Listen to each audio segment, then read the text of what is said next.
35 वर्षापासून रावसाहेब दानवे साहेब आपल्या 2 वेळेस आमदार, 5 वेळेस खासदार आणि विशेषतः देशाच्या राजकारणामध्ये अनेक महत्वाची मंत्रीपदही त्यांच्या माध्यमातून आता भविष्यामध्ये जालना टू जळगाव ही रेल्वे 7,200 कोटी रुपयाची त्यांनी मंजूर करून दिली। ती एकदा सुरू झाली की आपली रेल्वेचा फायदा मोठा होईल। त्याच्या सोबत गेल्या 35 वर्षाचा अनुभव त्यांना जो आहे त्याचा फायदा आपल्याला घ्यायचा आहे। आणि ही निवडणूक ही देशाची आहे, ही काय एकट्या भोकरदन तालुक्यामध्ये कमी जास्त किंवा सिल्लोडमध्ये किंवा जालन्यामध्ये नाही। ही निवडणूक देशाच्या राजकारणाला एक आगळा वेगळा रूपरेषा आणि दिशा देणारी आहे। या सभेमध्ये श्रीमंत माणूस कोण बसलेला आहे?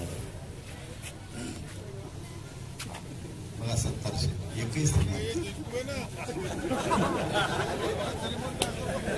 तर या सभेत गरीब कोण बसले राग करावं? गरीब कोण बसले? तेव्हा असं चालणार नाही। कोणत्या बा एक कोणतं वर्ग मधलं नको। गरीब कोण कोण वर हात करणार? गरीब कोण कोण येतो? तुम्ही श्रीमंत नाही, गरीब नाही, मग काय बोलणं जमन मला? पुन्हा एकदा विचारलं गरीब कोण कोण वर हात करावं? लाज वाटवायला तर तुम्ही गरीब म्हणायचे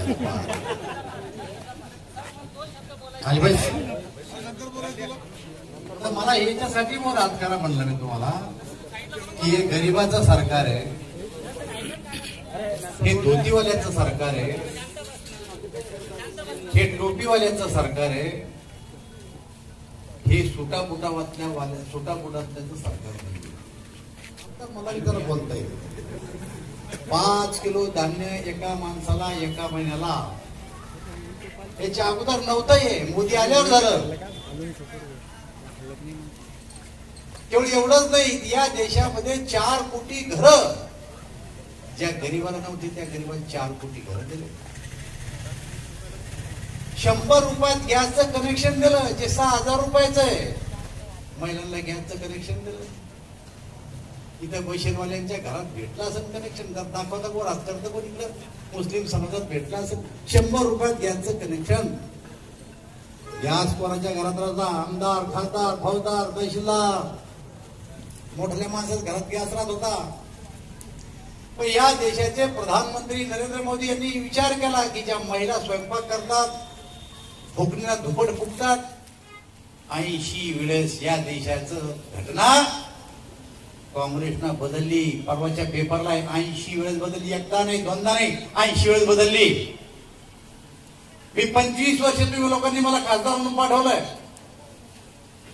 पार्लमेंटमध्ये संविधानाची पूजा आतापर्यंत काँग्रेसनं कधीच नाही केली। संविधानाची पूजा पहिल्यांदा 2014 नंतर मोदीजींना पार्लमेंटमध्ये संविधानाची पूजा। माझं चॅलेंज आहे काँग्रेसवाल्याला, या एका स्टेजवर पाराच्या सांगा गेलती म्हणून आम्ही, आणि पार्लमेंटमध्ये एक दिवस संविधानावर चर्चा मोदीजींना केली, पण यांनी कधीच नाही केली। अरे तर थोडा डॉक्टर बाबासाहेब आंबेडकरला मेल्यानंतरही भारतरत्न नाही दिला, इंदिरा गांधीला जिवंत असताना दिला, पंडित नेहरूला दिला, सगळ्यात दिला।